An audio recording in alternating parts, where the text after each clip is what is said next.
Are the incident that changed everything. The summer sun blazed down on the cobblestone courtyard outside Buckingham Palace as thousands of tourists gathered for the famous changing of the guard ceremony.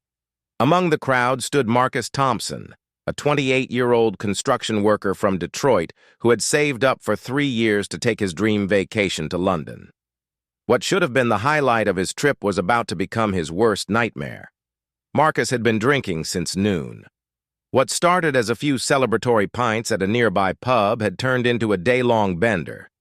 His friends had abandoned him hours earlier, tired of his increasingly loud and obnoxious behavior. Now, clutching a half-empty beer bottle, he swayed unsteadily as he pushed through the crowd, determined to get the perfect photo with one of the iconic red-coated guards. The Royal Guards stood motionless at their posts, their famous bearskin hats towering above their heads, their faces stone-cold expressions of duty and discipline. These were not mere ceremonial figures. They were active soldiers, trained killers who had served in Afghanistan and Iraq. Their stillness was legendary. Their ability to remain unmoved by tourist antics was part of what made them such a popular attraction. Guard James Mitchell had been standing at his post for nearly 2 hours. At 24 years old, he was a veteran of 2 tours in Afghanistan with the Welsh Guards. His military record was spotless, his dedication unwavering. He had dealt with countless tourists trying to make him break character. People had poked him, shouted in his face, even tried to steal his hat. But nothing had prepared him for what was about to happen. Marcus stumbled closer to the guard post, his vision blurred by alcohol. The crowd around him began to murmur as they noticed his aggressive approach. Parents pulled their children closer, sensing trouble brewing. A few tourists started recording with their phones, expecting another amusing attempt to make a guard react. "Hey, tin soldier!" Marcus slurred loudly, waving his beer bottle in the air. "You gonna stand there all day like a statue? Come on! Give us a smile." Guard Mitchell's eyes remained fixed, straight ahead, his rifle held perfectly still against his shoulder. Years of training had taught him to ignore such provocations. But Marcus was just getting started. The drunk tourist moved closer, now standing directly in front of the guard. The crowd held its breath, cameras recording every moment. Marcus leaned in close to the guard's face, his breath reeking of alcohol and fish and chips. "I'm talking to you, pretty boy in the funny hat," Marcus shouted, his voice echoing off the palace walls. "You think you're better than me? You think that costume makes you tough?" Security guards began moving through the crowd, but they were still several yards away, blocked by the dense pack of tourists. Marcus raised his beer bottle higher, pointing it at the guard's face. "You know what? I paid good money to see this place, and I want some entertainment," Marcus bellowed. "Dance for me, monkey. Do something." The crowd began to back away, sensing that this had gone beyond harmless tourist behavior. Some people started shouting for security, while others continued filming, fascinated by the unfolding drama. Guard Mitchell felt a bead of sweat roll down his forehead, not from the heat, but from the tension. His training told him to remain still, to maintain discipline no matter what. But his instincts as a soldier were beginning to kick in. This wasn't just another annoying tourist. This was a genuine threat. Marcus took another swig from his beer bottle, then suddenly lunged forward. "Wake up!" he screamed, and without warning, he swung the bottle directly at the guard's head. The sound of glass meeting the peak of the bearskin hat echoed across the courtyard like a gunshot. The beer bottle shattered on impact, sending brown liquid and glass shards flying in all directions. Several tourists screamed and jumped back as pieces of glass hit the ground around them. Guard Mitchell's head snapped back from the impact. The heavy bearskin hat had absorbed most of the blow, but beer and glass fragments cascaded down his face and uniform. For a split second that felt like an eternity, the entire courtyard fell silent. Even Marcus seemed shocked by what he had just done, standing there with the broken neck of the bottle still in his hand. The crowd erupted in gasps and shouts. Someone screamed, "Call the police!" while others yelled at Marcus in disbelief. Children began crying as their parents hurriedly ushered them away from the scene. The festive atmosphere of the ceremony had vanished, replaced by shock and horror.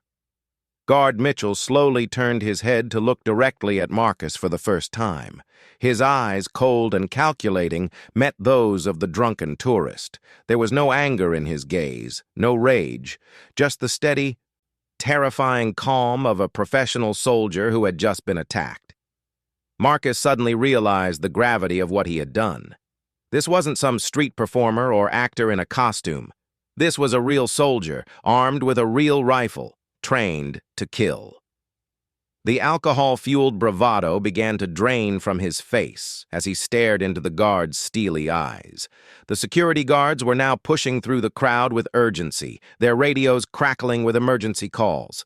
Police sirens could be heard in the distance, growing louder by the second. But all eyes remained fixed on the two men facing each other in the center of the courtyard, the drunk American tourist and the British Royal Guard he had just assaulted. What happened next would be talked about for years to come. Guard Mitchell's response would challenge everything people thought they knew about the famous emotionless sentries. It would reveal the true character of the man beneath the red coat and bearskin hat, and it would change Marcus Thompson's life forever.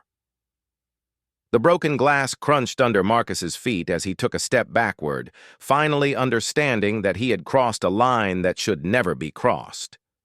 But it was too late. The deed was done, and now he would have to face the consequences of his actions, consequences that would prove far more profound than he could have ever imagined. The crowd watched in tense silence, waiting to see how this unprecedented situation would unfold. Nobody moved, nobody spoke. The only sounds were the distant sirens and the gentle summer breeze rustling through the palace gardens. In that moment, the entire weight of British tradition, military honor, and royal dignity seemed to hang in the balance. Guard Mitchell remained perfectly still, his eyes never leaving Marcus's face. Behind that stoic exterior, his mind was calculating, processing, deciding. What he chose to do next would define not only this moment, but the very meaning of duty, honor, and mercy in the face of unprovoked aggression. The moment that defined honor. Guard. Mitchell wiped the beer from his eyes with the back of his glove, his movements deliberate and controlled. The crowd held its collective breath as they waited for his response. Many expected him to arrest Marcus on the spot. Others thought he might call for backup immediately. Some even feared he might use his rifle. But what happened next surprised everyone. Instead of reacting with anger or force, Guard Mitchell did something completely unexpected. He slowly reached into his jacket pocket and pulled out a clean white handkerchief. Without breaking eye contact with Marcus, he began methodically cleaning the beer and glass fragments from his uniform. Marcus stood frozen, the broken bottle neck still clutched in his trembling hand. The alcohol in his system was no match for the adrenaline now coursing through his veins. He had expected shouting, violence, immediate arrest. This calm, measured response was somehow more terrifying than any aggressive reaction would have been. "Sir," Guard Mitchell spoke for the first time, his voice clear and authoritative but not loud. "You need to step back." The simple words cut through the tension like a blade. Marcus finally dropped the broken bottle, the glass shattering further on the cobblestones. He took a shaky step backward, his legs barely supporting him. The security guards finally reached them, breathing heavily from their push through the crowd. They moved to apprehend Marcus, but Guard Mitchell raised his free hand slightly, a subtle gesture that made them pause. "Wait," he said quietly, his eyes still fixed on the trembling tourist. "Give me a moment." The senior security officer looked confused but respected the guard's authority. The crowd pressed closer, straining to hear what would happen next. Phone cameras recorded every second, capturing what would soon become one of the most watched videos on the internet. Guard Mitchell finished cleaning his uniform and carefully folded the handkerchief. He then looked directly at Marcus, studying the man's face with the same intensity he had once used to scan rooftops for enemy snipers in Kandahar. "What's your name?" the guard asked, his tone professional but not unkind. Marcus's mouth opened and closed several times before he managed to croak out, Marcus Thompson. "Where are you from, Marcus?" "Detroit, Michigan, United States." Each word came out as if it required tremendous effort. Guard Mitchell nodded slowly. "First time in London?" Marcus could only nod, confused by the direction this conversation was taking. The crowd was equally puzzled. This wasn't how these situations were supposed to unfold. "Are you traveling alone?" the guard continued. My friends left earlier. I've been drinking since—" Marcus trailed off, the reality of his situation beginning to sink in. Guard Mitchell studied the young man's face more carefully. He saw something beyond the alcohol and aggression. He saw fear, shame, and the dawning realization of a terrible mistake. In that moment, the trained soldier recognized something he had seen many times in war zones, a human being at their lowest point. "Marcus," the guard said, his voice softer now but still commanding attention. "Do you understand what you just did?" Marcus's eyes filled with tears. I hit you. With the bottle. I'm so sorry. I don't know why I'm not usually like this." The crowd murmured in surprise. Many had expected defiance or more aggression from the drunk American. Instead, they were witnessing what appeared to be genuine remorse. Guard Mitchell took a step closer to Marcus, closing the distance between them. The security guards tensed, ready to intervene if necessary, but the Royal Guard's body language remained non-threatening. "You assaulted a member of Her Majesty's Guard while on duty at Buckingham Palace," Mitchell said clearly, making sure everyone could hear. "In any other circumstances, you would be arrested immediately and charged with assault on a government official. Do you understand that?" Marcus nodded miserably, tears now flowing freely down his cheeks. "Yes, sir. I understand. I'm so sorry." "However," Guard Mitchell continued, and the crowd leaned in to catch every word, "I served 2 tours in Afghanistan. I've seen real enemies, real threats to our nation and our way of life.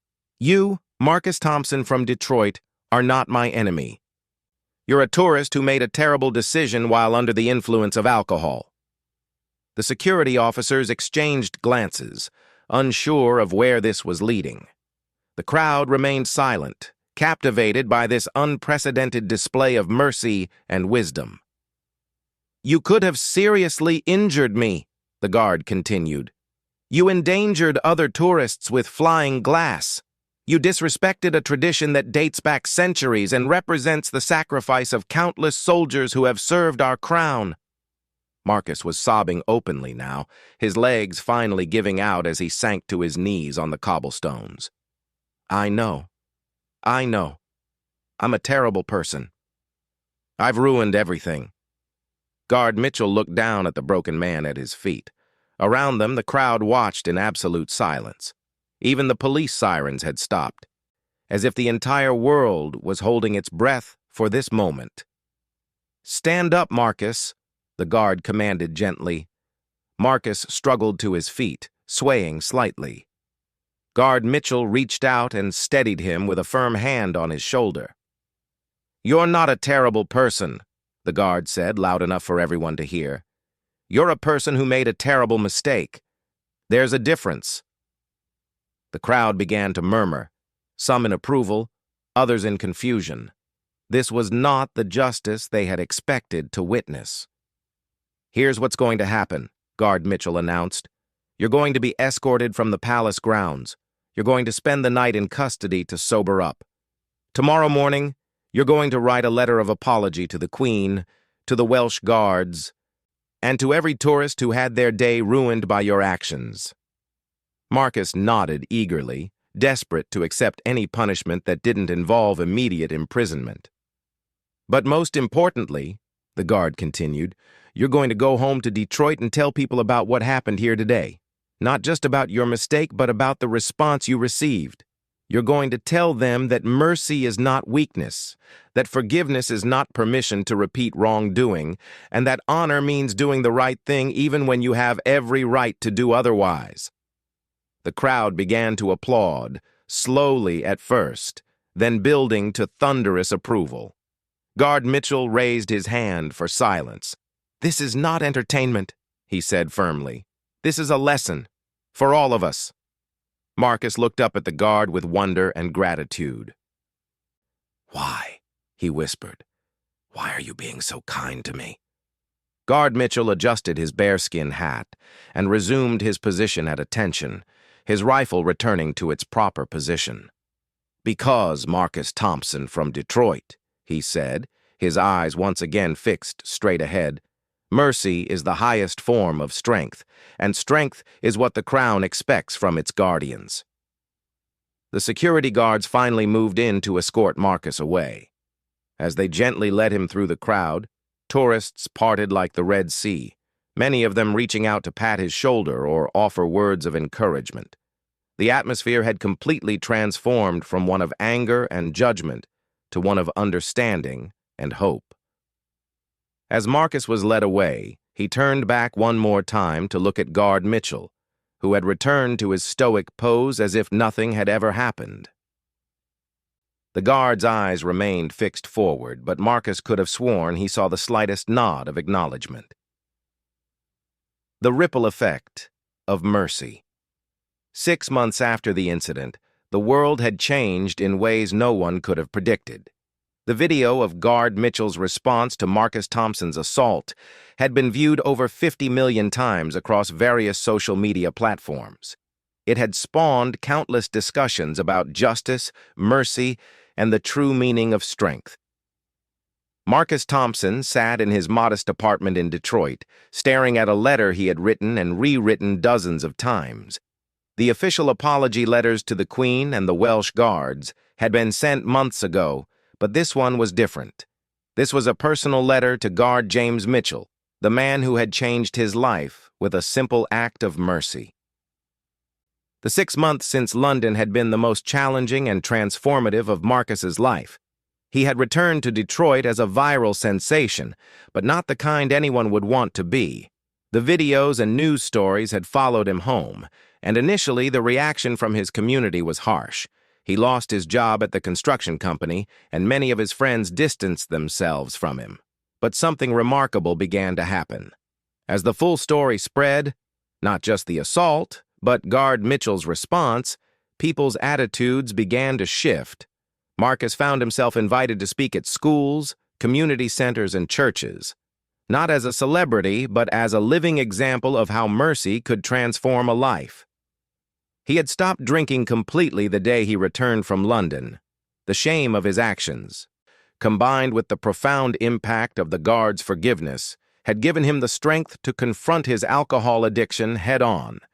He attended AA meetings religiously and had found a sponsor who helped him understand the deeper issues that had led to his destructive behavior.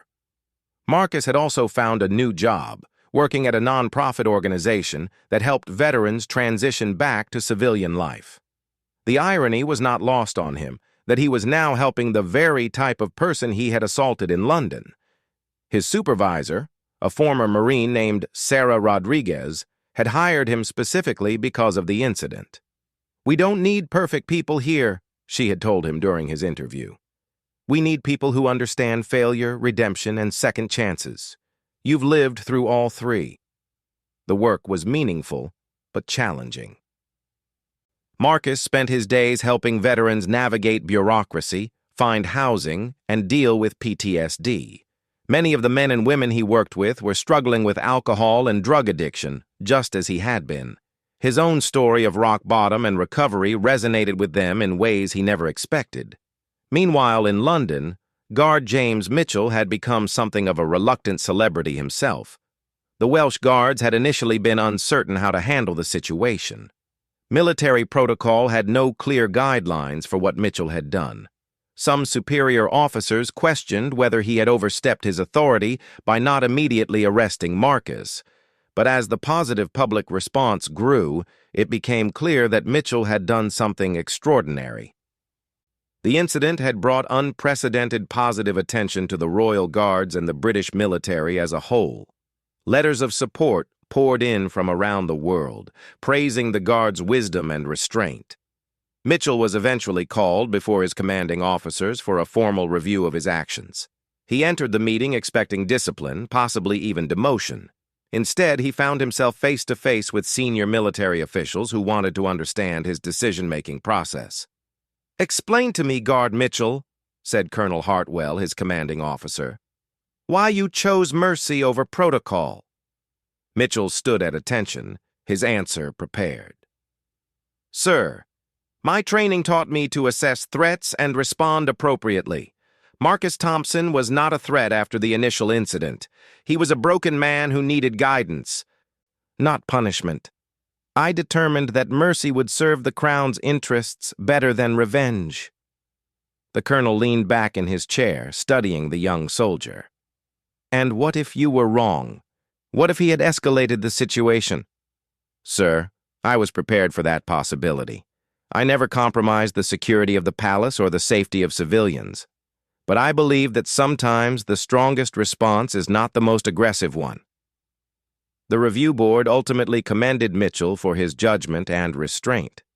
He was promoted to Lance Corporal and became a poster soldier for the modern British military, one that combined traditional discipline with contemporary wisdom. But the ripple effects extended far beyond the two main participants. Schools around the world began using the video as a teaching tool for conflict resolution. The footage became required viewing in military academies, police training programs, and diplomatic corps orientation sessions. Dr. Emily Watson, a professor of psychology at Cambridge University, wrote a paper analyzing the incident titled "The Psychology of Moral Leadership in Crisis Moments." She argued that Mitchell's response demonstrated advanced emotional intelligence and moral reasoning under pressure. "What we witnessed," she wrote, "was not just mercy, but moral leadership." Guard Mitchell recognized that his response would be viewed by thousands of people and would reflect on his institution, his country, and his personal character. He chose to respond in a way that elevated everyone involved.